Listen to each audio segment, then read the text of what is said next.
Well, let's go ahead and get started for our second session of the journal. I'm going to introduce our next speaker because he's so special. Jim Hardee helped us form the journal from the very start. He was on the editorial board. He was an editor for I don't know how many years, too many to count. Too many. Then he tried to go away, and I pulled him back. So a few years he got a break, but now he's back as editor, still trying to go away. So if you know anybody who wants to be an editor, give me a call. But Jim has been the heart and soul of the journal, and we really appreciate everything he has done for the journal. So this year he wrote an article, and it's called Packing Fur, a Pressing Matter. So I'm going to let Jim take over from there. Great. Thanks, Clint. Good afternoon. It's always good to have you with us and be a part of the presentations, and maybe you go away with some new information. Who knows? My topic is about what happens to those furs after they're taken off the carcass. And you read a lot of journals from the guys that were out here doing it, and they don't always give you the kind of detail you're looking for. So you're always trying to figure out what's next. How do I look? Where do I go? To figure out what's going on. And I came across this quote from Warren Ferris. And he's describing, Warren Ferris was an American fur company trapper. And he's describing the camp of Jim Bridger in May of 1832. Now, Bridger works for the Rocky Mountain Fur Company. So they're competitors, but yet this is what Warren Ferris says. The camp is in Gray's Hole. How many have been to Gray's Hole? A couple of you. You know, Gray's Hole is named after Ignace Hatcheraquashaw. But nobody can say it, much less spell it. So they called him John Gray. But it's really he's a Métis. He's part French Canadian and part Iroquois. Ignace Hatcheraquashaw. It's actually fun to say once you get the thing going, So anyway, their encampment was decked with hundreds of beaver skins now drying in the sun. These valuable skins are always stretched in willow hoops, varying from 18 inches to 3 feet in diameter, according to the size of the skins. And they have a reddish appearance on the flesh side, which is exposed to the sun. Our camps are always dotted with these red circles in the trapping season when the weather is fair. There are several hundred skins folded and tied up in packs lying about their encampment, which bore good evidence to the industry of the trappers. I thought, that's a pretty good description of a camp. Sounds pretty successful. They got several hundred skins folded up, tied up. And then I ran across, I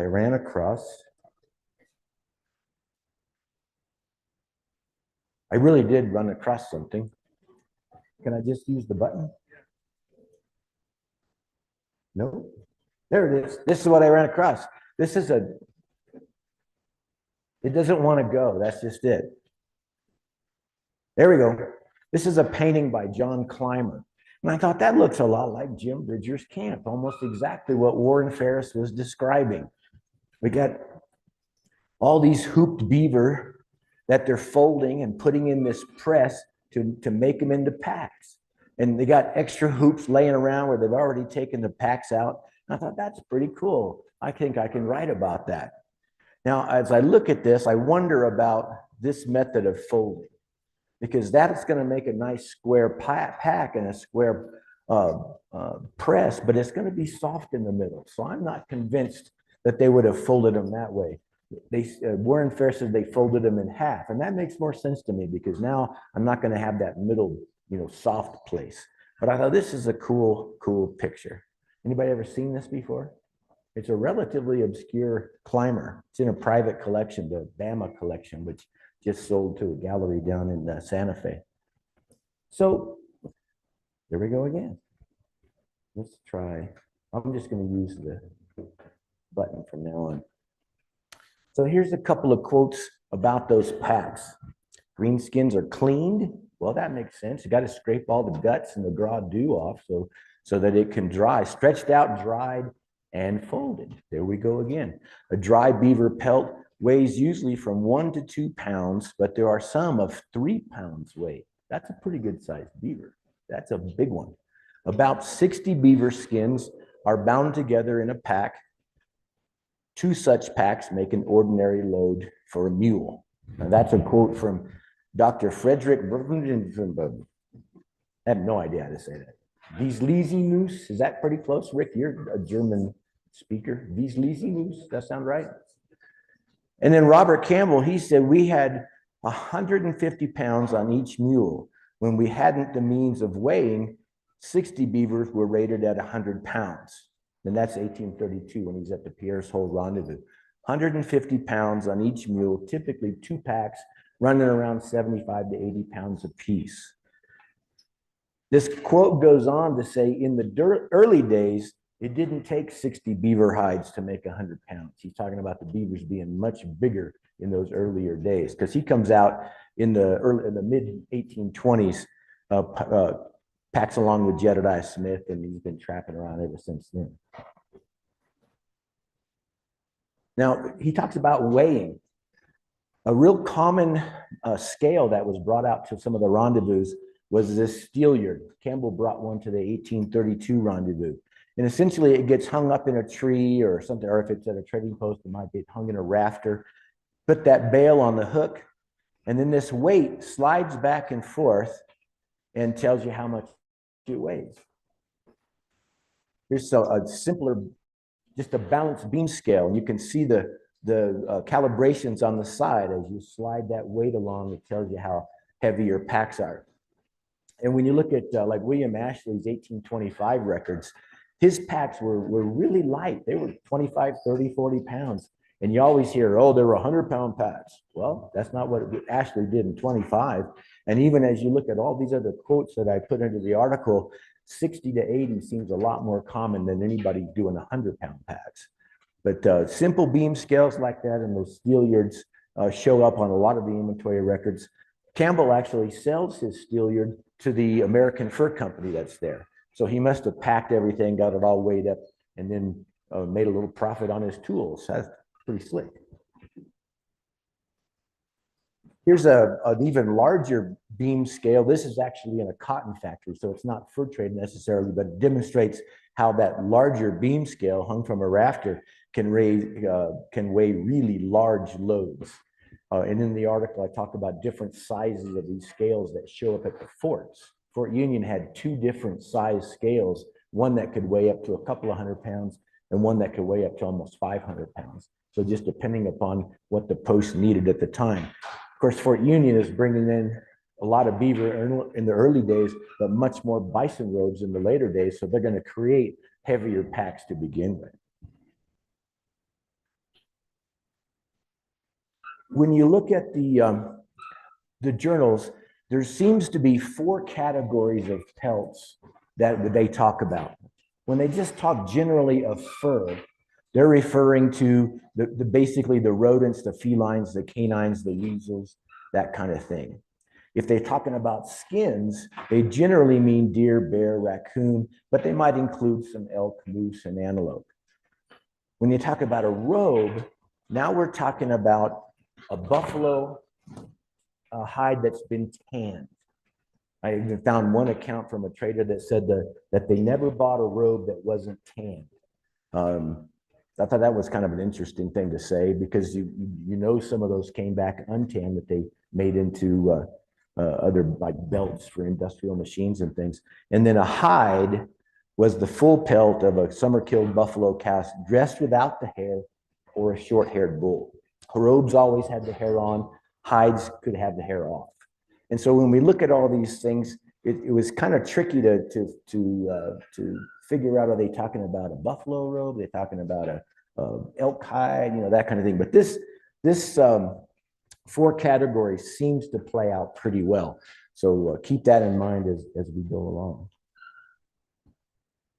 So there were several different kinds of machinery or machinations that they developed to get these packs pressed down as compact as could be. The lever press was a very simple kind of a mechanism that was often made in the field. This is a bison robe lever press. Saran St. Vrain was interviewed in the 1860s, and he described how they were pressing bison robes in the field. An interesting thing here, you see these ropes coming out the bottom. So when you get that pack pressed down, you've already got the ropes just to bring up on top and tie off. And you see that these bales over here, they're all tied up nice and tight. He talks about having a chain that he can drive a big heavy anchor into the ground behind that press, and that helps that whole fulcrum thing going on with pressing. This comes from Harper Weekly. They had a PTA meeting and decided to call it Harper Weekly in the 1860s. So St. Vrain's description was detailed enough that they were able to draw it just based on his description. Look, how did that happen? What are we doing? We just went through about 14 different images. Okay, I think that's where we are, I think. So some of the forts might have lever presses that used huge beams. This is a very large beam. John Work talks about using a freshly cut tree trunk. And this particular group has created this pulley mechanism to help them raise the weight of that beam so that they can press those packs. It would be pretty tricky for get a bunch of guys in there trying to lift that up. This way you could do it with far less personnel and still achieve the same goal. They've got a pin through here that helps becomes that pivot point, and just raise that up, put those raw hides underneath there, and down it comes. This particular one is at Fort Good Hope, HBC's post Fort Good Hope, way up in the Northwest Territories. It was interesting that as I was looking through all this stuff, I'm finding references to all these same three styles of fur presses clear into the 1910s and 1920s. So they're using that same technology without any real true advancements. This pulley system is probably a pretty unique advancement compared to what you might do in the field prior to going to Rendezvous. But here we're at a fort, so we have a little bit more resource to work with. Now let's see if I can do just one. Okay. So this is a painting of Fort Union that was done in 1860 by William Jacob Hayes, and has this huge fur press out here. Here's a blow up of that press. You can see it's a simple lever press, but they've developed an even fancier kind of pulley system to get that heavy log lifted up to get the pressure that they're asking for. I thought that was a pretty neat one. And of course, sometimes you just got to get the guys together and get her done. Here's that great big huge beam, but they got 6 guys working on that to give it the pressure that they need to compact that hot pile of hides. So the lever presses could be pretty primitive, and we built one here in the year 2000, and it's since rotted, and they've rebuilt another one. And there's a real nice picture of Todd in the article working with some kids during the school days doing the fur press. Thanks for that, Todd. Did we tell you we were putting you making you famous? Okay, we're making you famous, buddy. So more often at a post, they might have a wedge press.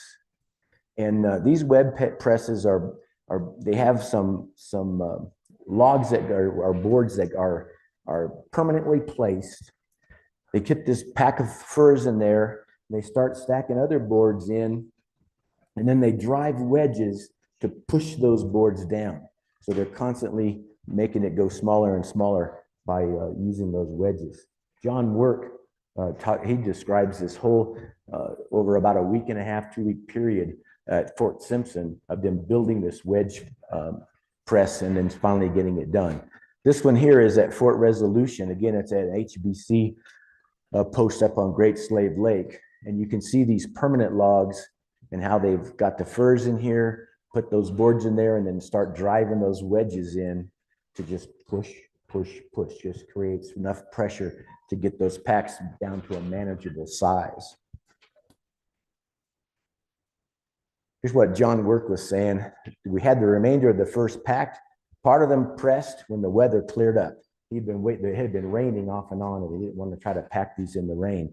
It's a wedge press we have, and it presses the packs well, but takes, like all of its kinds, a great deal of time, and we make slow progress with it. You can imagine trying to get all those wedges in there, get that pack tied up, pull all the wedges out, get the next. I mean, the process would be somewhat unwieldy to my way of thinking.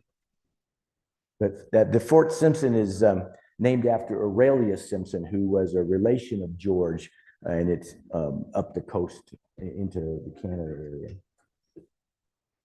Now, the big fancy ones were the screw presses. Sometimes they were called a jack press or a jack screw. And these are very similar to like a wine press or an apple cider press. This has a threaded large bolt, a threaded pipe, whatever you want to call it. And as it turns, it just works its way down those threads. And oftentimes they would need a big wrench like this to give it the pressure it needed. This one is allegedly a press that was built for John Jacob Astor around 1805. I found 2 references to it. One of those references was referencing the first reference. Other than that, I have no idea where that is today. Jay, where did you think this might be? Hey, Jay, where did you think that press might be? There's one at York Factory. York Factory. We lost the light there.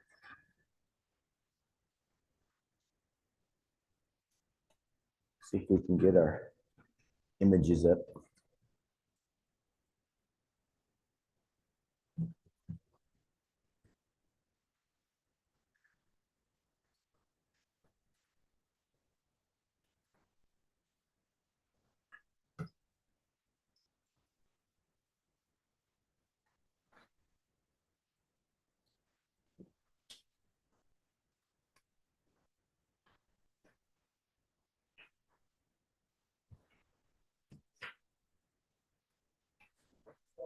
Show ropes in the bottom of the bus. Secured bundle. So we don't see a lot of way less. I'm sorry, we don't see a lot of cordage.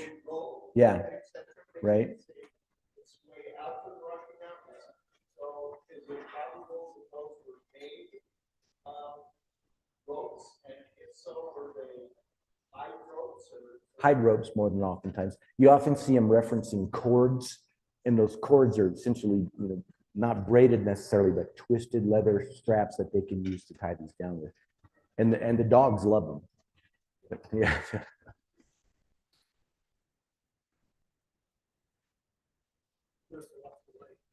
Must have lost the light. Well, that's no good. Some of my best stuff is coming up.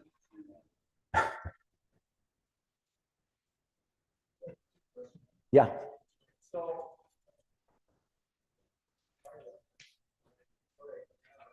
But I remember reading that they would encase those bats once they were tied bundle in green hides, raw hides, that would then dry and protect it with both insects and moisture. Yeah. You see a lot of evidence of that. Yeah, more so in the field than at the posts. In the field, it was very common. Oh, look at there. What did you do? And then plugged it back in? Well, there you go. That's all it takes. Just shake it. It'll just whack it there. So I'll come back to that. Okay, Rick. So this is a real nice photograph of this. You can see that wrench and how it all plays into there. But if it's at York Factory, that would be good to know. You'd think that Google would know that. But it's pretty cool that it was maybe made for John Jacob Astor. This is a reproduction screw press at Bent's Fort, and this guy is using an iron bar rather than a wrench to push that screw down. What I think is interesting is to look at this pile of hides compared to how it's pressed. You get a real good feeling for just how much space that pile of hides would take up if it wasn't compressed and packed down. This sits right out in the center of the square. How many have been to Bent's Fort? Most of you, yeah. So you've probably seen this screw press there, and there we're predominantly pressing bison robes there. But this is the National Park Service, very gracious in letting us use that image. These bundles would oftentimes get put into canoes depending upon where they were headed. So the guys that were running those canoes had to be able to carry at least two of those bundles. They were oftentimes as much as 90 pounds apiece. So carrying two of those, if they wanted to show off, they might carry three. Found one reference to a big guy carrying 5. So, but he was really showing off. The nice thing about this too is we show this tump line here, and oftentimes that tump line helped them get those bundles across the portage. Even our little gal here with her cradle board has got a tump line on the cradle to help keep that kind of stable for the little baby.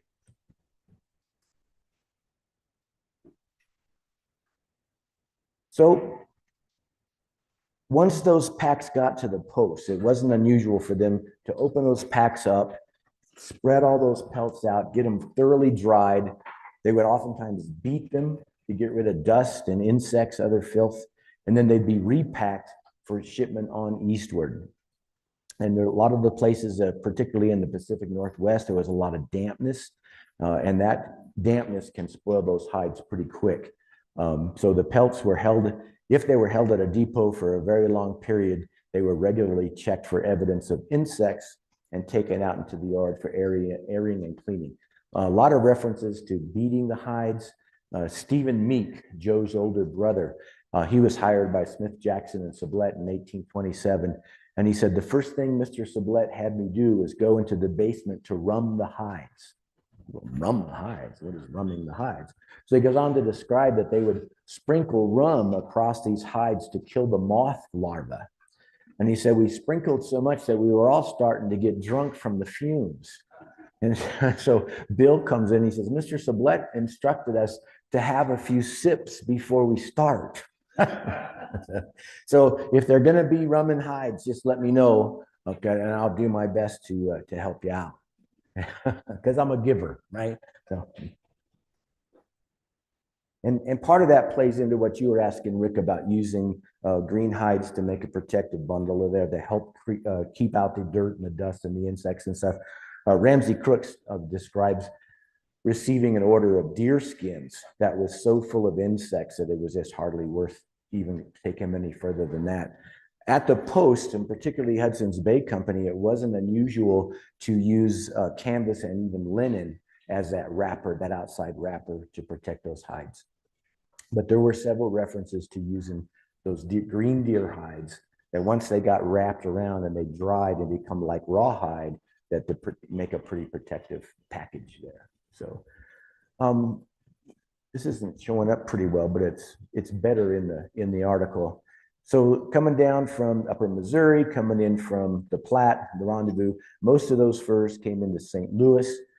From St. Louis, to get them to market, there was a southern route and then up, or the northern route that would take them up the Ohio and through the Erie Canal onto New York.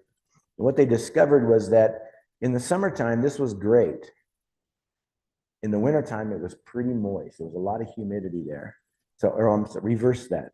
In the wintertime, this worked out better for them because it wasn't so humid the wintertime.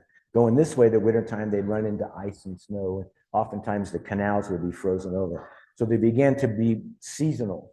They would use this direction in the wintertime, this direction in the summertime. Once they got into New York, that was the major fur center. They would get shipped over to Europe. There was a place in Germany and a place in France, well, Paris, where they had these major fur markets, one around Easter and one around Michaelmas, which is in September. So the furs that didn't stick around locally, like these, Cleveland was pretty big, Pittsburgh was pretty big. Montreal was really interested in bison robes, primarily as covering for people riding in a sleigh, an open sleigh. But some of the other, Boston, New York, Philadelphia, they had some good hat making going on. So they were interested in getting those fur there. This map comes from David Wishart's book. The title of it escapes me now. Rocky Mountain Fur Trade in the American West. Yeah. And it talks about the cycles that happen within the fur trade. It's a wonderful book. If you haven't got it, we probably have it in the trading post. But it's a really great book. So thank you very much.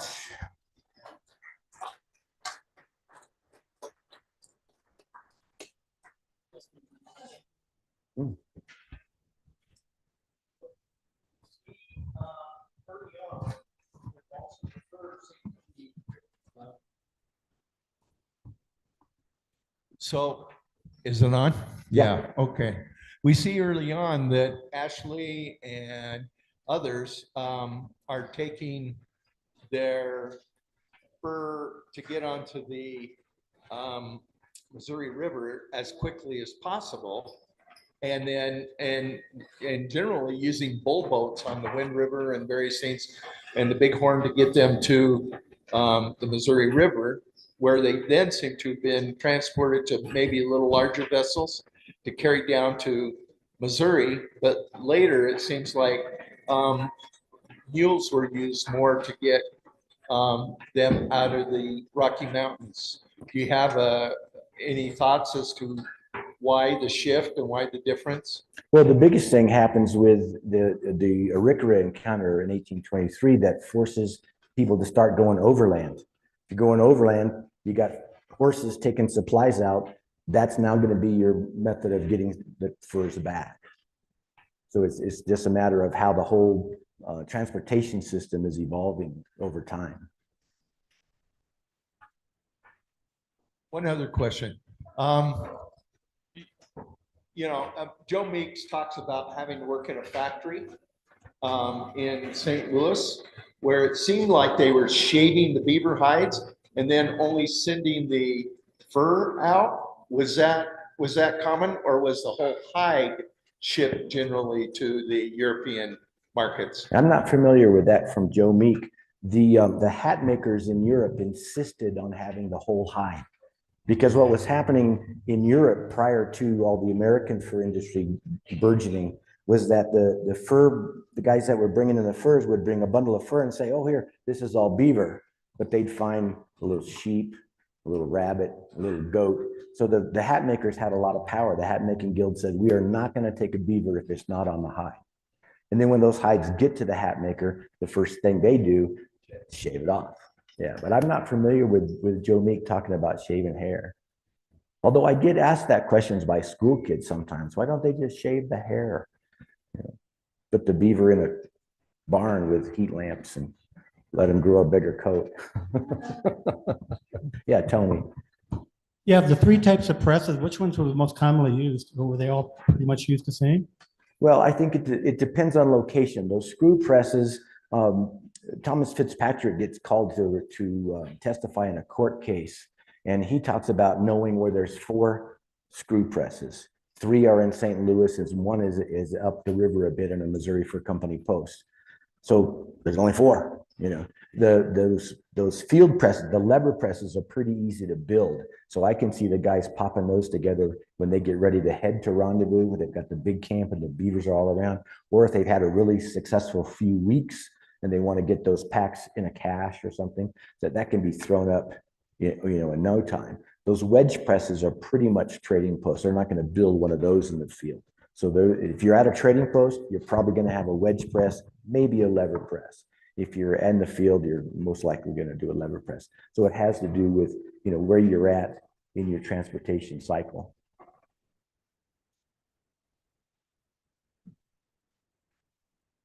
I guess that's it. Any more questions? Okay. Great. Thank you Thanks, very Jim. much.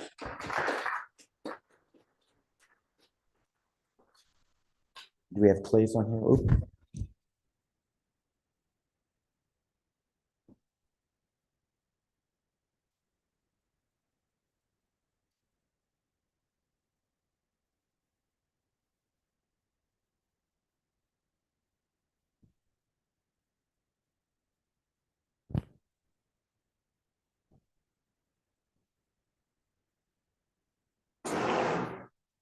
Go ahead. Hello. Looks like that.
right. Well, our next presentation is by Clay Landry. Now, if you haven't heard Clay talk before, you're in for a treat. Clay is probably one of the world's most renowned experts on material culture, the tools and the accoutrements of the fur trade era. So he's fascinating to listen to. You're going to get a lot of really good pictures and a lot of information. So take notes because this is good stuff. Clay Landry has been working with the journal 10 articles, 11 articles, 9 articles. I'm giving you too much credit.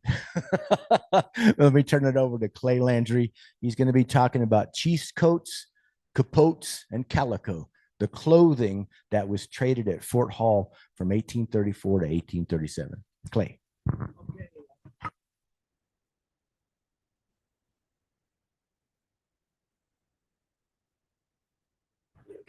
Okay, there we go. There's a couple of things I want to bring up about Fort Hall. There's a couple of slides that will reference why, but the big thing is it's a concise period of existence, and we have the records of all the trades they did there. I mean, it's a time capsule in itself, Fort Hall is. And so it has, when you're trying to attribute, well, did they use this gun or did they dress this way? When you find something like Fort Hall, the record's there and it's day to day throughout almost 3 years. It's a real jewel. And this is probably, I wrote my first article about Fort Hall and the records in 1997 and presented it at a symposium here in Pinedale in 97. So it just keeps on giving. The only thing I would say about my title is it leaves out one thing, and that is Fort Hall also instituted a tailor shop and would take fabric and make the same types of garments that they brought in from Europe and other places to sell to trappers and traders and stuff.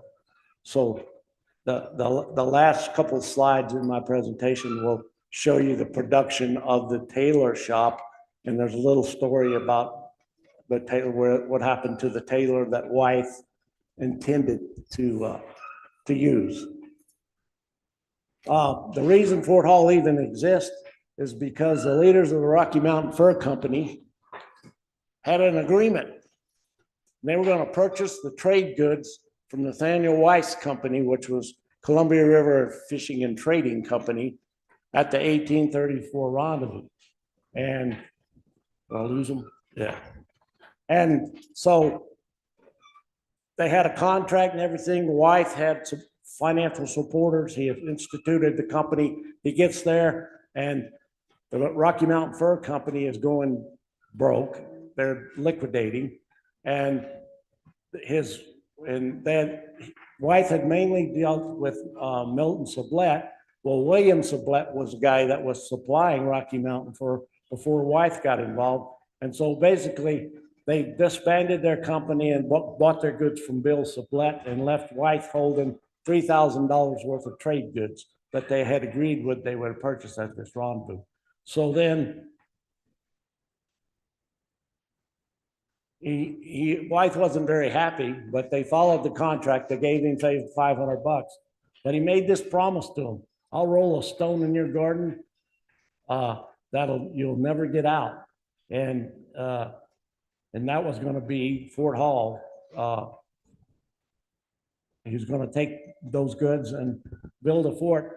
And the place he located it was near the junction of Portneuf and the Snake, right on that little peninsula type thing there. And the 1834 rendezvous, he made a trek over there, and they've started building the fort. And I can't remember how many days, Jim, how many days did they have something to work with? But Wythe eventually went on to the West Coast where he had other prospects to build another fort and do other things.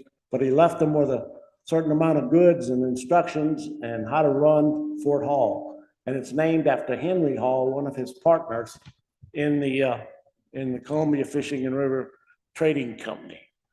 Now, here's the Fort Hall records. There's a day book, which in accounting parlance is called a journal, because it lists everything that happens each day. If Trapper Russell comes in and wants a shirt and a calico shirt for $3, that transaction will get there, and all the transactions for any particular day are in that journal. And the only records we couldn't find that we see referenced in these ledgers and the journal was the horse book, Jim, and the small ledger, right? Where'd Hardee go? That's the only two we don't have that I know of. So, and like I said at the introduction, this operation started in August of 34 when they started to build the fort, and ran through October of 37 when they sold it to the HBC. Now, this is a Remington painting, and it's a very popular one. You see it a lot. I put it in here to just make one point. If you see anything in my presentation about the clothing and what the mountain men and the trappers wore at Fort Hall that relates to that, let me know, okay? Because I'd be real interested in it. This is one of the things that is a pet peeve with a lot of us that has been doing this for a while, because you get guys involved in this, and first thing they want to do is grow a big long beard and get buckskins that are got big bead sleeves or that kind of stuff, and real decked out moccasins. And so I've got some actual drawings of Alfred Jacob Miller of real mountain men in the mountains doing their thing, and we'll see how they compare to this. Okay, so keep an eye out for that. We're going to start at the top and work our way down. Hats. Well, the round crown, broad brim felt hat cost $3.75. And then there was various types of caps, which were basically wool. And here is the ones that start. There are several things that you're going to see in the Fort Hall records, items that the trappers and the employees are, oh, damn, did I do it? There's things you're going to see in here that are unique to Fort Hall.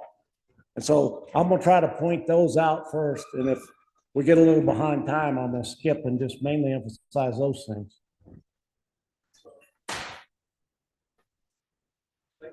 Yeah. I got a question. Where did Wyatt procure most of the supplies that he brought into Fort Hall? And how was that ordered? They came from St. Louis, a lot of them, because you'll see he had India rubber shoes in there and stuff like that, and you could pick that up. But his plan was to bring supplies and everything in from the West Coast. And if you want to read a two-volume series about his life and how all this worked, Jim's books are for sale in the museum, and he's done an outstanding job. So it's very readable and a lot of fun to read. But yeah, he had a big plan. He was an ice merchant by trade back in Boston. And so he had connections with wealthy people, and he had spent some time a previous year or two out in the mountains learning about how the fur trade worked, and thought he was a businessman enough to put guys like Bill Sublette out of business. Didn't quite work that way. But there's a lot of history just on the Columbia River side of what he did and what he tried to do, and take ice and get salmon and ship them back to the East Coast. So he was quite an entrepreneur.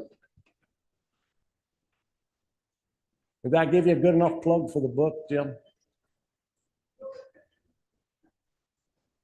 Was my plug for your book good enough?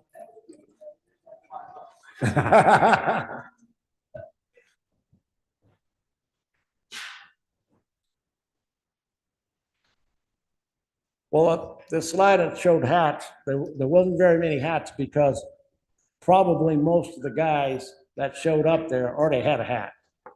And so the ones you saw, the wool caps and other wool products, were mainly for winter time to replace the round crown because it could get pretty cold in that part of Idaho, present day Idaho. We're still working. I want to hit this okay up here. It says some been stopped, hit okay.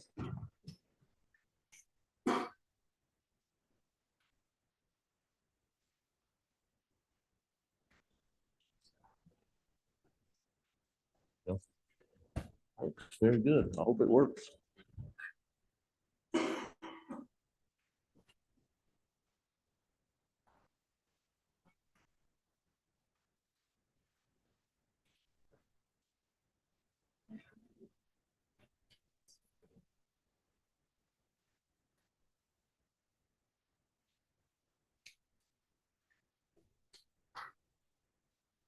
There we go, right there back.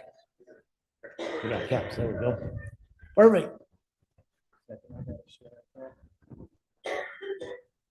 We have to share, that's right.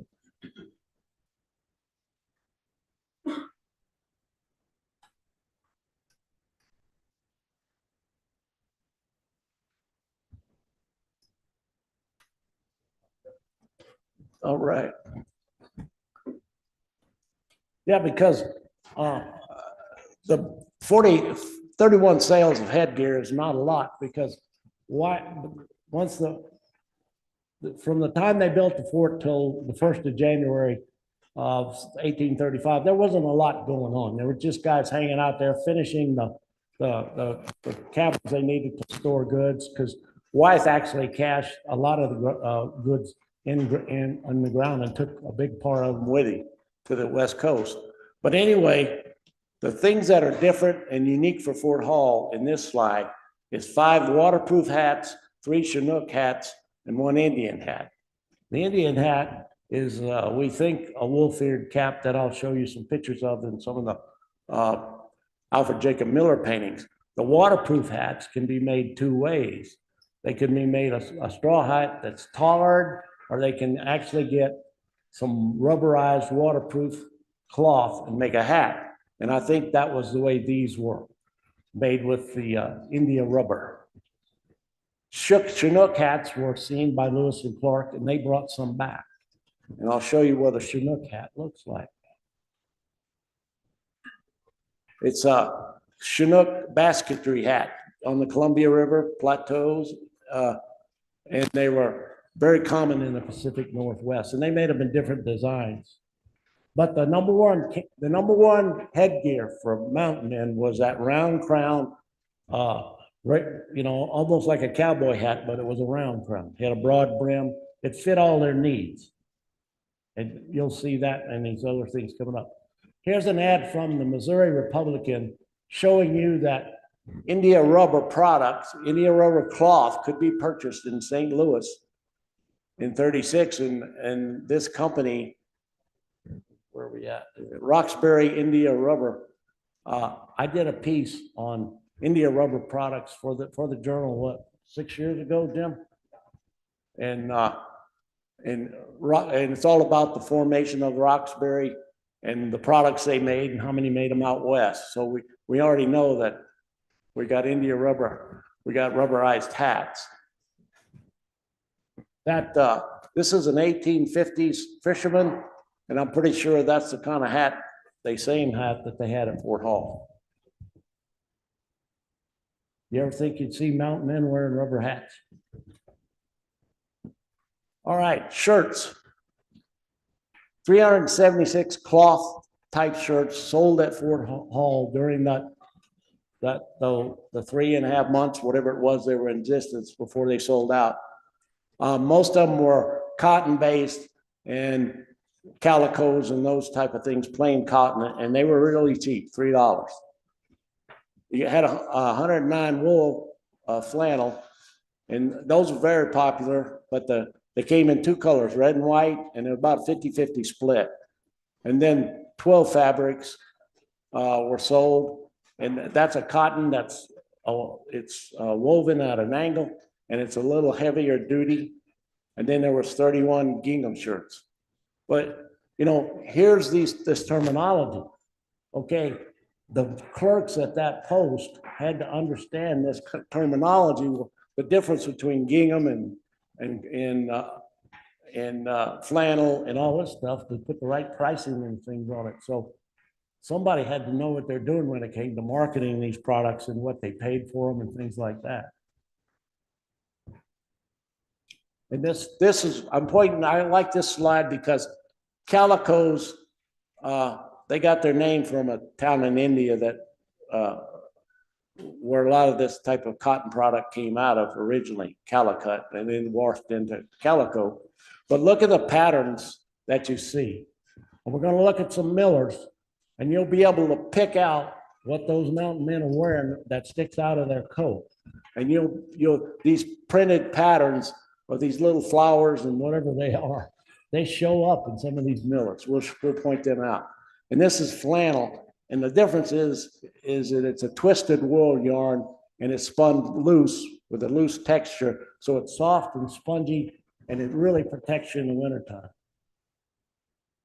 Gingham fabric is another cotton product, but the fabric's woven with a dyed yarn so that all the patterns come out in squares or, check. And so that's what gingham is. So when you're working in the trade room of Fort Hall as a clerk, you got to know this stuff. Twill is another cotton, and they bought quite a few twill shirts. Is another my broker. There it is. Twill is another cotton fabric. It was just a diagonal weave that made it a little more durable, and it was quite popular too. Legwear. We had 90 pair of cloth weight legwear that I went through all the day book and all the ledgers and pulled all this information out. And I can tell you who bought what, because I made big spreadsheets of it all. But anyway, 90 pair of legwear that were cloth. And then down here we had 28 pair of pantaloons, which was the legwear of choice, and 2 pair of trousers that were actually from skins. So the pantaloons, and I'm going to show you what pantaloons are with the next slide, but they cost $8 a pair, and that's pretty steep for clothing. And 15 pairs of trousers were $3 to $8, depending on the clerk and whether he was drunk or not, I think. And then the 28 pantaloons made from satinette. Now, this satinette is a wool cotton blend, and it is very popular during the fur trade. We see it on lists that went to Rendezvous. We see it in all the major forts. Satinette was used for shirts and for pantaloons a lot. And it was a sturdy cotton and wool blend, and they were $8. So down here with these leather, we basically buckskin pantaloons, only 28 pair out of all the 140 people that traded over the 3.5 years at Fort Hall is not a lot. But I think what happened is there was a lot of guys with Indian wives, the more they got settled in that area, and they had their wives that you could see on the ledgers where they'd go in and just buy some tan deer and take it home. And maybe there was more buckskin pantaloons going out around Fort Hall than we can document because it didn't work its way through the ledgers. But here's the difference between pantaloons and trousers. Pantaloons are tapered and held taut at the bottom by a stirrup underneath the foot right here. And let's see. They have both pairs have what we call a front flap, and they're narrow fall. They're narrow compared to some of the others styles that go much wider, these flaps. But anyway, that's our equivalent to a zipper. But they also had deep front pockets. When I first got into buckskinning, 1975, I was told by some of the sage old fellows around the campfires that if you get buckskins, there's no pockets in buckskins. That was not kosher, and never any cloth clothing did you see trappers wear. So you can see from what we're presenting here that there was a lot of cloth being used at Fort Hall. Trousers. Trousers are stovepiped and considered laborers or sailors clothing because they were made from denim, duck, wool, sturdy garments. My favorite's coming up. This is the other thing they told me at the campfire with all the sage guys with the big long beards and been buckskinning for at least 2 years anyway, and I was new. They said they didn't wear no underwear. I said, okay. Yes, sir. How would you compare that to today's cotton canvas? How would I compare what? That was listed? Oh, yeah, no, yeah, well, we're gonna get into another product called floor cloth. And a pair of these drawers are gonna be made out of floor cloth. Now, the old boy that wore them must have been one mean sucker. Because floor cloth is a canvas, a coarse canvas that they use as backing on expensive carpets. So it's a really cheap product and it's really coarse. And these particular underwear that we're gonna reference here, as they're made out of green floor cloth, and they went to one of the brigade leaders there at the fort. So they definitely were used in the mountains to trap beaver. They belonged to a guy named Gale, and he was one of the leaders.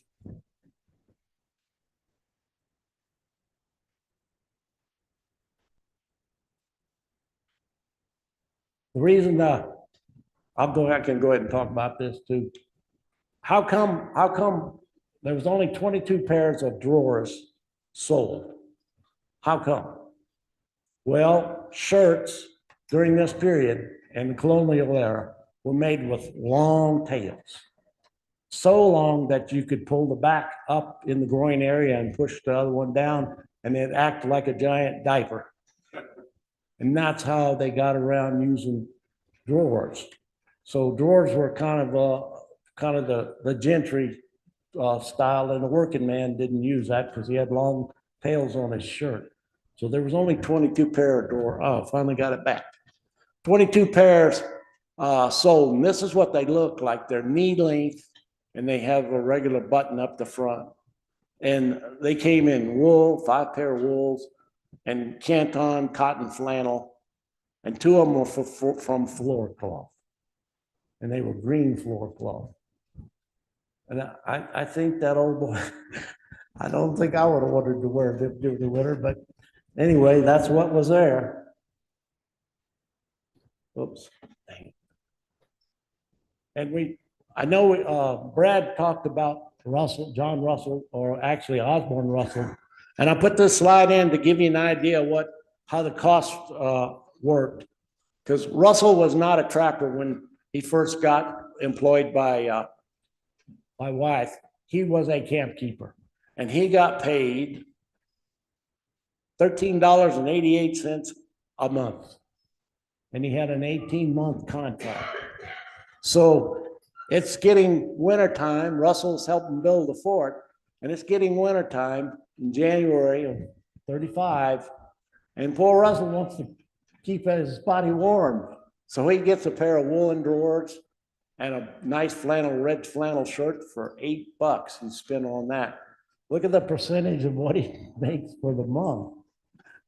So that gives you an idea of the markup on this stuff.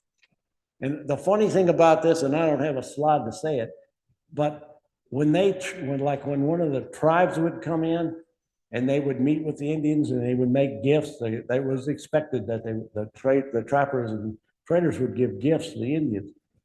They would put in their records in those ledgers. They had an account called disbursements, and that was everything that the cost of whatever it was they gave to the Indians for gifting. And a lot of times, and it was all in there at wholesale price, what they had paid. There wasn't anything in there for shipping or anything. So their records were kind of false when it came to Indian trade. And I mean, a blanket that they would charge their own men $18 for, they let the the Indians, they gave it as a gift, and they would only charge $1.50 for it, what it actually cost. But anyway, I want to give that example of Russell, and to give you an idea of what the guys working for Wythe at that fort were up against. And now vests, these are one of the biggest surprises to me that when I came across this many vests, 26 of them. There were 6 that were Valencia, and 5 just made out of regular blue cloth, 4 Marseille, and 2 woolen. And then 1 each made from silk, satinette, that's that same satinette they made pantaloons out of, scarlet, buff, and 5 of them no fabric. Whoever the clerk was, he just didn't write it down. So Valencia vests were very, very popular among the Kanaka men that worked at the fort. I can't remember how many were there, but because they had some die, get killed, and they had some run off. But anyway, when you look at the day book for some of the Kanaka men, one of them was named Pig, and they had funny names, but they were Hawaiians that Wythe had gotten involved to be part of his group at Fort Hall. Well, if you looked at them, one of them had one of those Chinook hats.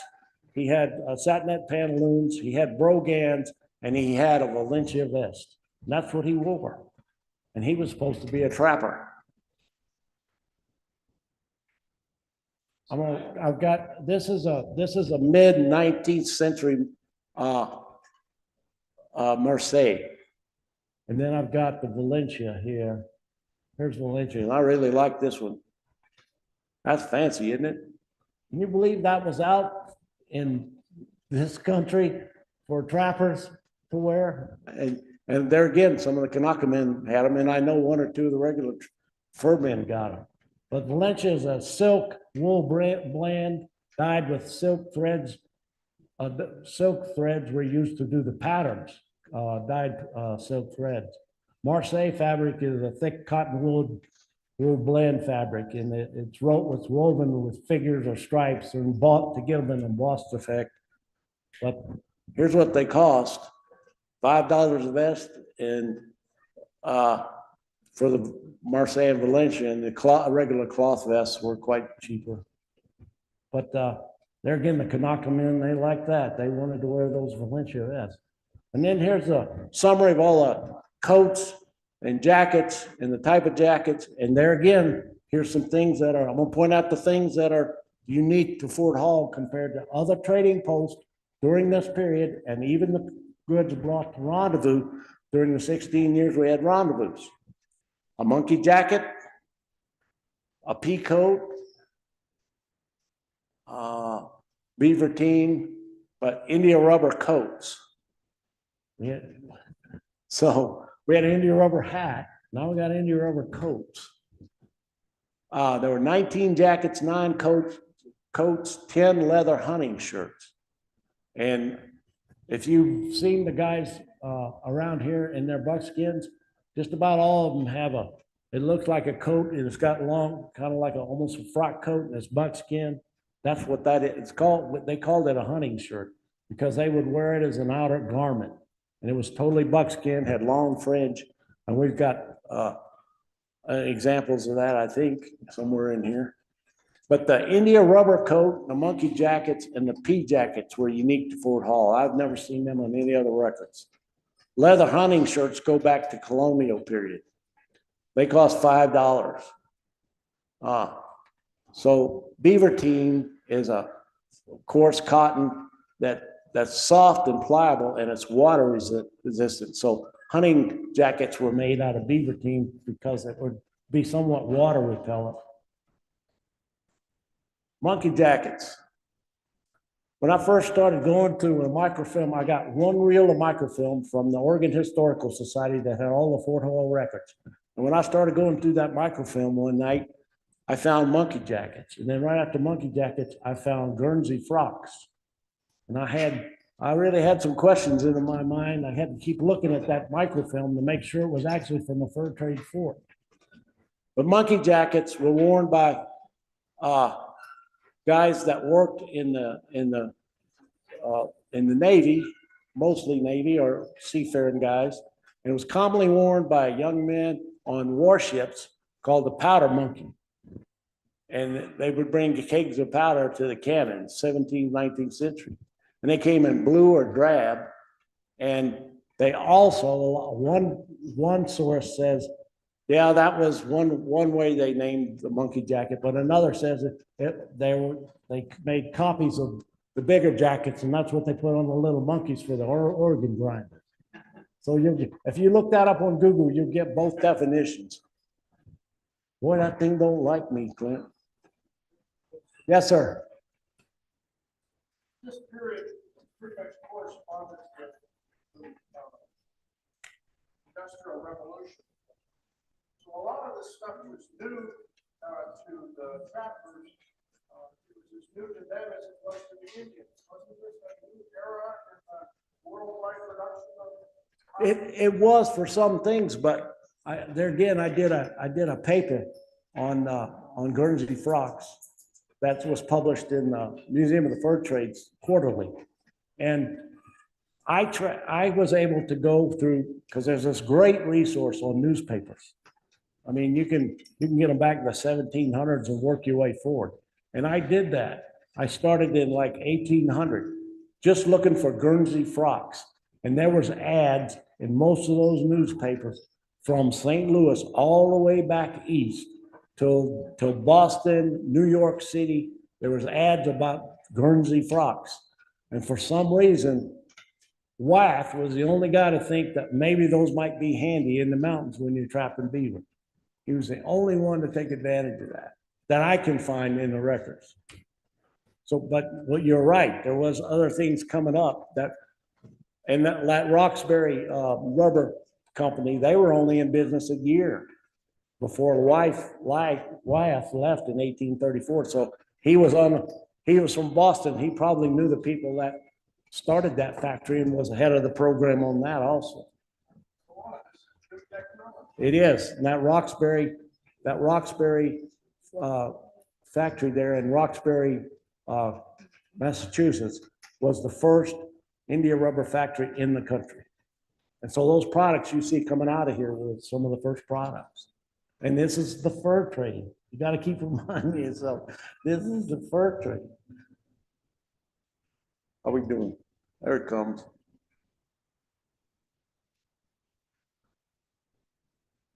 So the monkey jackets were not cheap. They were $14 and they were wool cotton blend, but they're real handy and they buttoned up real nice. A pea coat is similar to a monkey jacket, but it's made out of coarser cloth. It too comes in blue or olive drab.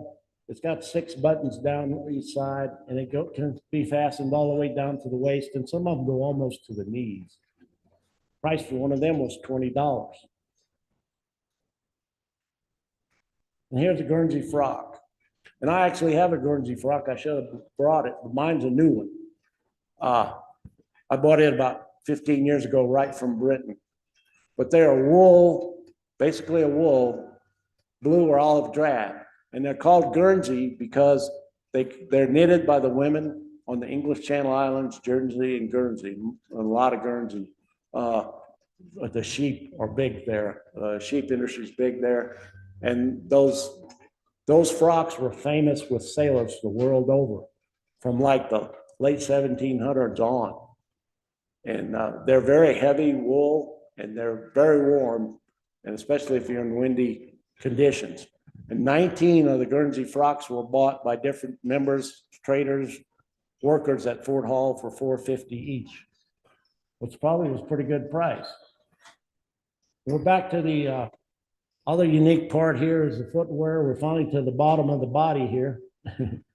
We had 29 pairs of shoes, 11 pairs of boots, 14 pairs of brogans, and 154 pairs of moccasins.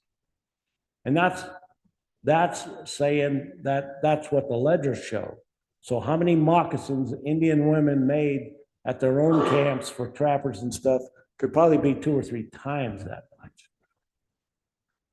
And shoes came in varieties. There was thick boot shoes and Plain and Northwest, which was a Canadian style, and fine shoes, and then one pair of India rubber. And there was actually 5 pairs of India rubber in the inventory, but one pair was bought by one of the brigade leaders. But 154 pairs of moccasins, and they sold for $1 a piece. Thick boots were $8. Thin boots were $6. Thick shoes, brogans, they all brought $5. Plain shoes were just $2.50. But there again, not everybody wore. Here we are at a fur trade post, brand new one, right in the middle of the Snake River country, and not everybody's wearing moccasins. And the India rubber shoes cost $2, and the moccasins were $1 a pair. Here's something I never even thought of until I started looking through the records at Fort Hall, as far as handkerchiefs and comforters. You stop and think about the West and cowboys, you know, they all had a neckerchief, especially one doing trail drives working with cattle. So why wouldn't trappers need a scarf? And they encountered the same things. And what you can see here in this Alfred Jacob Miller field sketch is this guy's got on a nice scarf underneath his shirt, and that's how they wore them. Handkerchiefs, there were 60 of them sold. 19 were black silk, 49 cotton or gingham. They brought $1.50. Comforters, I didn't know what a comforter was till I started studying on it because I had ideas, but 31 of them were traded for $1 or $1.50, depending on the clerk. 22 were wool and 9 were silk. But the comforter is a long neck scarf that we'd probably call a muffler today. The black silk scarf is the one I see the most on other records, Rendezvous records and records of other forts like Fort Union, Fort Laramie, those places. Black silk scarf was just like the round crowned hat. That was #1 for the trappers.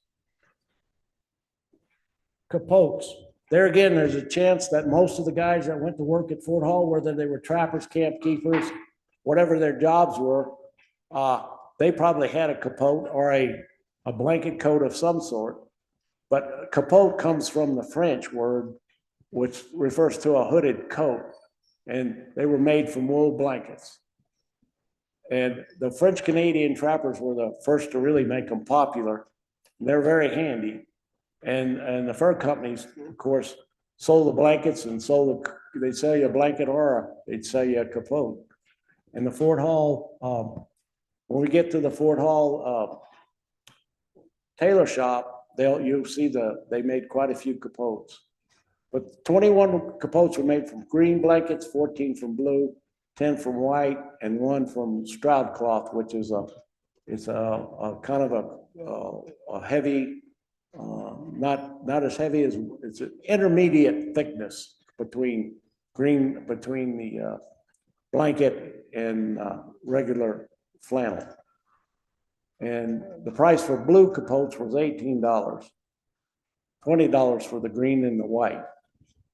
And white was very popular. That surprised me because, you know, when you're horseback out in some of this country and you're moving across it and you got a white coat on, they can see you for a long way. But they did trade them, and here's a guy that had one. Bill Burroughs was a mountain man, and his name is all over the Fort Hall records. And he was a trapper, and he had a certain group of 4 other guys that he liked to trap with. And Alfred Jacob Miller, we had the good fortune for Alfred Jacob Miller to run into him on his travels out to the Rendezvous country in 1837. This is an 1837 field sketch. And here's old Bill Burroughs. In the ledgers, it's spelled wrong. It's spelled, well, you don't know if it's spelled wrong or not. You don't know who spelled it wrong. In Fort Hall's ledgers, he's John Burroughs.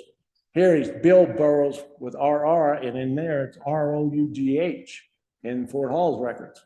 But anyway, this is the guy. What he has on is not a capote. We would call this a a blanket coat or a frock coat. But you see, it's got a pocket right there. And it's got a stripe on it. That's a dead giveaway, that stripe up on the shoulder and here, that it came off of a blanket coat, because all the blankets they traded had those dark stripes either at the top or the bottom or both places. So when you see that, you know it's a blanket, regardless of what the image says. There's his round crown hat. He's got a pipe in there and a feather. And notice that he don't have a beard. He's got those big chopped sideburns that were popular at that time. And he's got on moccasins. And I can't say for sure, but I'm convinced that this was not a flintlock, that it was a caplock rifle. But he's got a calico shirt on. And if you look, you can see those little flecks that we saw earlier on the real calico image we had. And when you see those little flecks like that, that's calico. That's the way it shows up. The buckskin pantaloons he had on were long fringe, and that was real popular too. The missionaries, when they first came to one of the rendezvous, and they ran into the mountain men at a rendezvous, they made record of the fact that those guys had fringe much longer than the frontiersmen they were used to seeing back in the States. You know, talking about the colonial period and in that area that was still east of St. Louis, is that you didn't see fringe that long, but it's very popular. And if we get to look at old Bill Burroughs again, you can tell it's very long.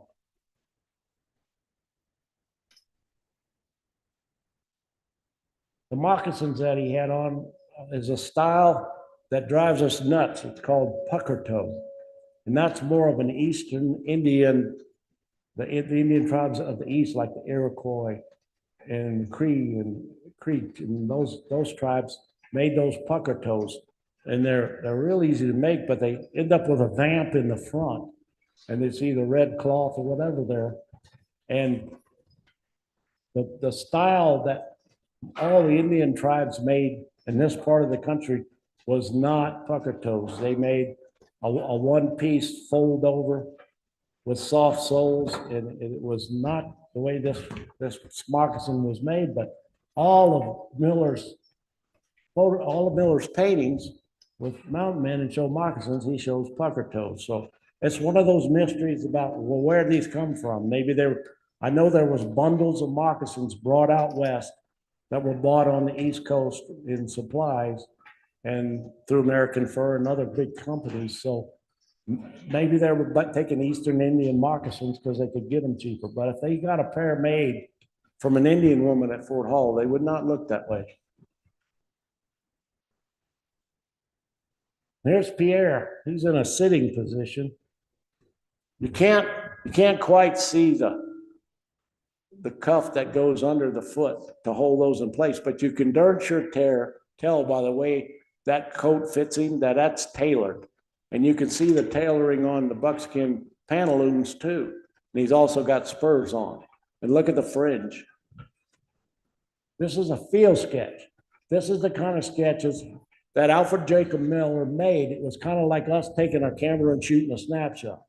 He would take those and then he would make paintings from them. And these field sketches got saved by a lady who was cleaning out her house and found a shoebox with 150 of them in it, of these field sketches.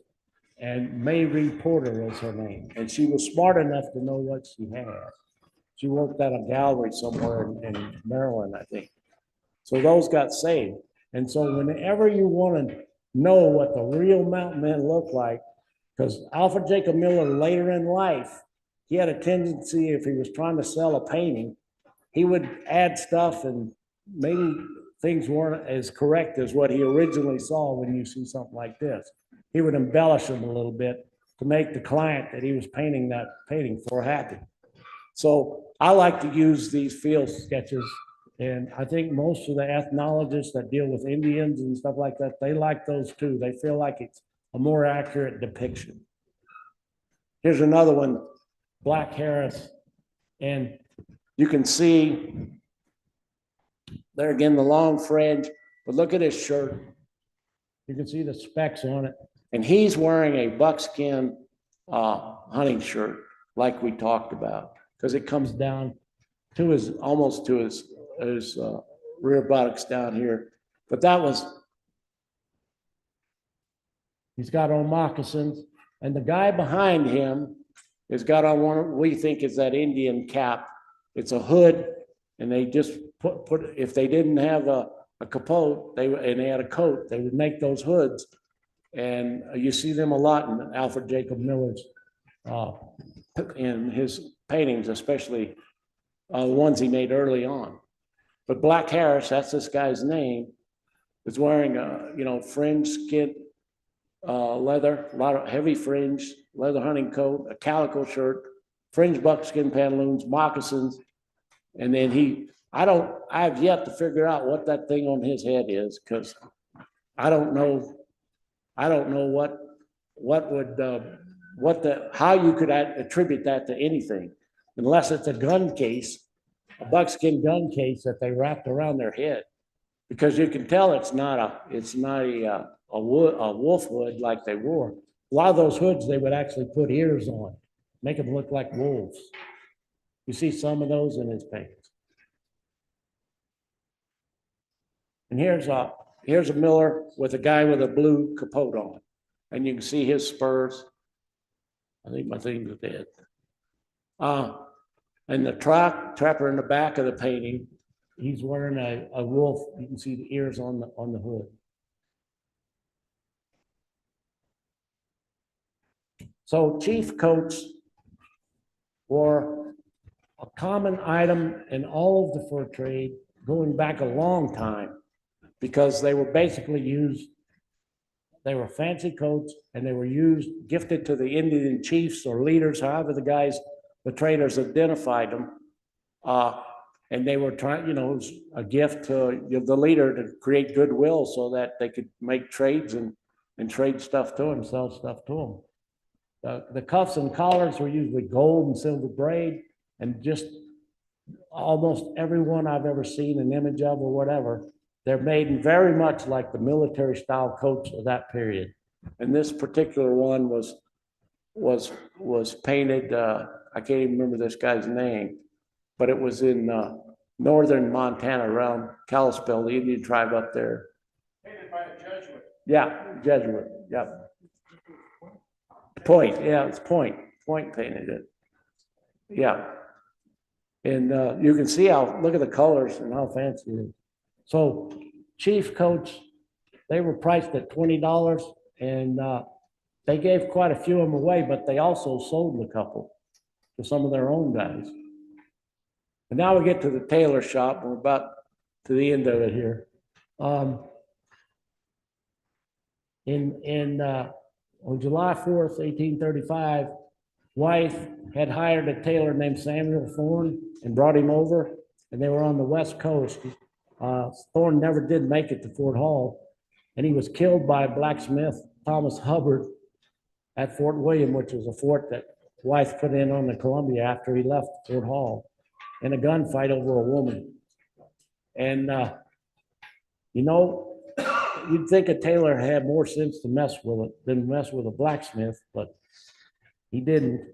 And that left the tailoring to be done for the things in the tailor shop done by, there were certain men that could sew, and we've got a list of their names that we see, they got paid for sewing in the tailor shop.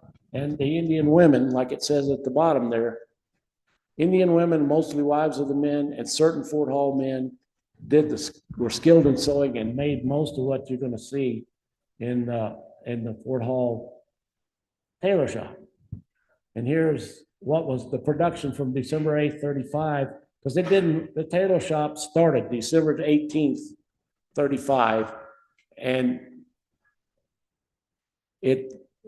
they quit making stuff. They took a break in February. Why would they stop in February? It's time to go trapping. So they cut it off then, and then they picked it up at a later date. when all the guys weren't trapping, especially some of the guys that could sew. But you can see there's blanket capotes, green ones, calico shirts, gingham shirts, one pair of drawers.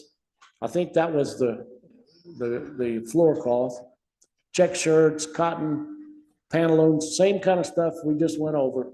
They were making themselves.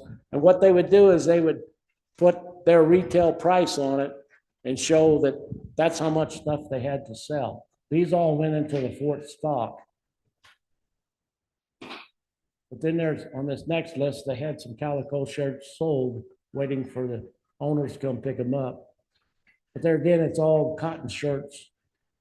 And they had various prices that were pretty much in line with what I just showed you. Now here's the second phase of the Tailor shop. Started in October 14, 36 and ran into October 37. That's when they sold out to HBC, Hudson Bay Company. They made pantaloons, Stroud pants, chief coats. They made 5 chief coats, and they made an Indian coat, and I'm not quite sure what that means. Never been able to figure that one out. Then you see some Indian caps, and then regular green capotes down here at the bottom. And they had to correct an error for $35. I don't know what happened there. But if you look at all the production from the 2 phases that they had the Tailor shop, if they would have sold everything at the cost they put them in, they would have made $247.51 if they, a profit, if they had actually sold everything they made. But they got bought out by HBC. And the Clumber, they sold in October of 37, Clumber Fishing and Trading Company at Fort Hall, the Hudson Bay Company. And the price for Fort Hall was $8,179.98. Now, I don't know how they got the 98, but wife put a stone. He said he was going to put a stone in their garden, and he put a rock when he sold it to HBC, because they were there until 1856 through the migration period. Any questions? Yes, sir. Yes, sir. When were the sketches rediscovered? What year? Oh, good question, Bruce. When were the sketches, well, Alfred Jacob Miller's field sketches discovered? There is a book called Across the Wide Missouri. It's a historic landmark book about the fir tree. And it's one of the first books to use some of these. There's a few of these field. Bernard DeVoto, there you go. I couldn't come up with it. It's in Bernard DeVoto's book. He tells about May Reporter finding these sketches in a shoebox. And some of them appear in that book. You can tell the field sketches from things he did later on. I'd say it was probably, yeah, early 1900s would be my guess. 30s, 40s, somewhere in there. They were just sitting in a shoebox. Yes, sir. We know that prior to all this introduction of cotton, we see a lot of linen used in the United States. Did you see any record of linen still showing up, or had everything by this time converted to cotton? Well, there was cotton linen blends.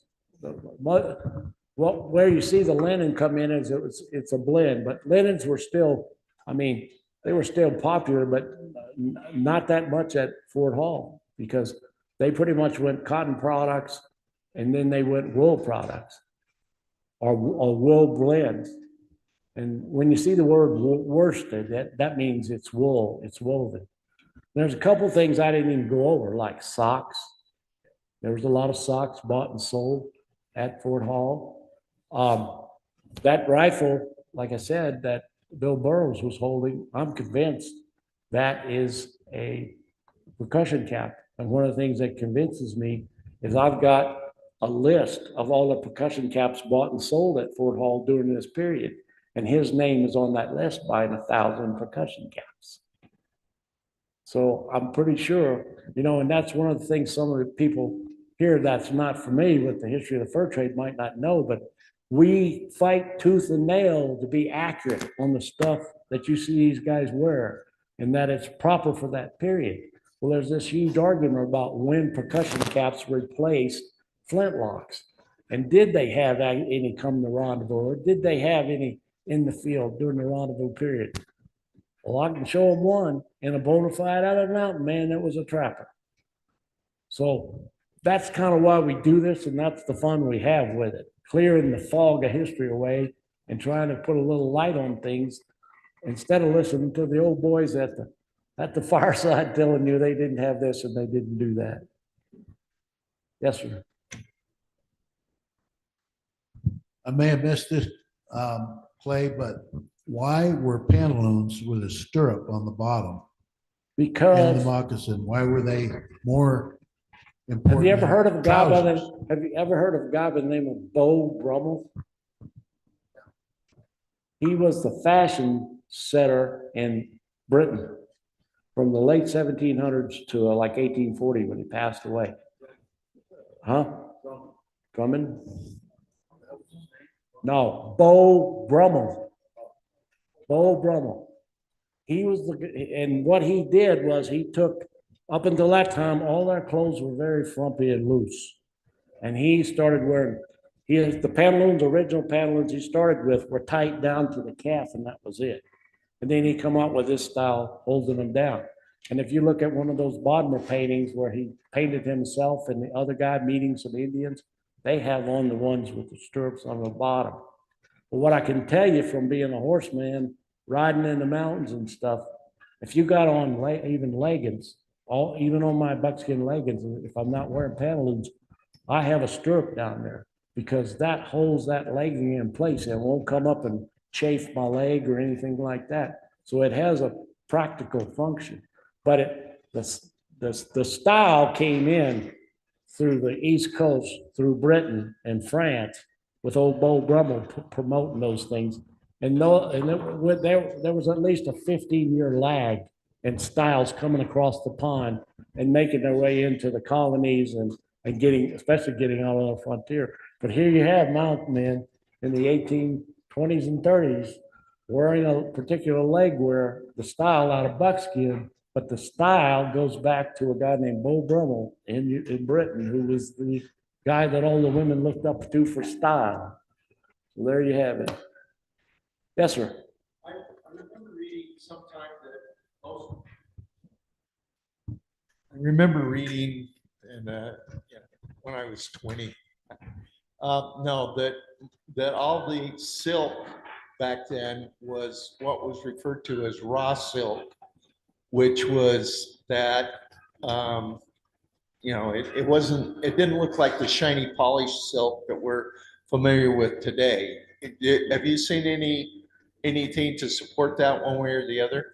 I haven't. Only thing I can come close to is that handkerchiefs and like nowadays, our handkerchiefs are small, but handkerchiefs in those days would even be more like bandanas, like what the cowboys called bandanas, and that's the way those comforters were.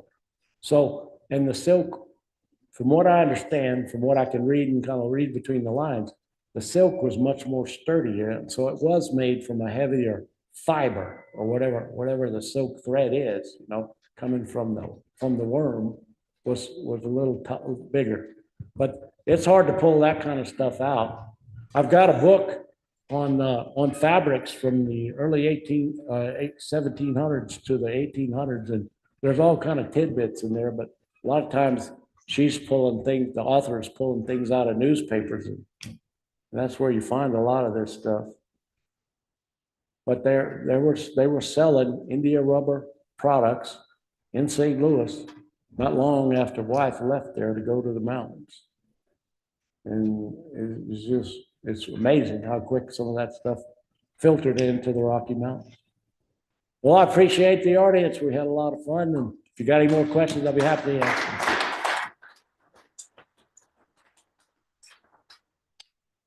Thank you, Clay. And I just want to remind everybody, we have movie night tonight. We're going to see part of The Big Sky, not the whole thing because it's 2 hours long.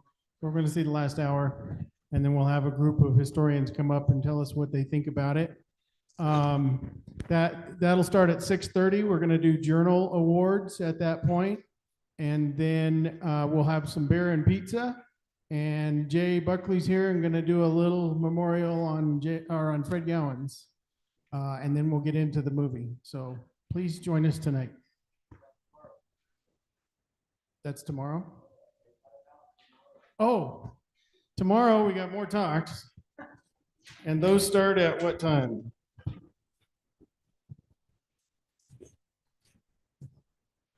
Yeah, so tomorrow at 2:00. We're gonna have Who's Buried in Pinckney's Tomb and a review of Three Worlds Meet. Oh, yeah. By the way, this horse did not die. My buddy Tom Hardee was pretty perturbed, but he did not die. We got him up, got the saddle off, and I worked down his backbone. And as soon as I got to his crop area, right above his rump, he almost went down again. Tom and rented this horse from an outfitter. We're at the Pacific Creek Trailhead over in the Teton country. And yeah, that horse had his kidneys swollen up and had been ridden hard and not put away right and had problems. So needless to say, Tom didn't get to ride that horse. We had to find him another one. But I had to use that a lot because you don't see that happen anytime. That's it. Well, and my buddy Tom Hardee passed away since then, so I like to see a picture of him.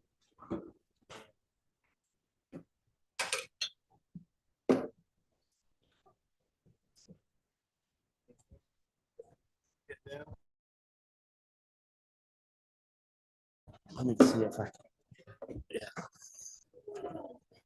I'm gonna get my right one hung up. I'm okay.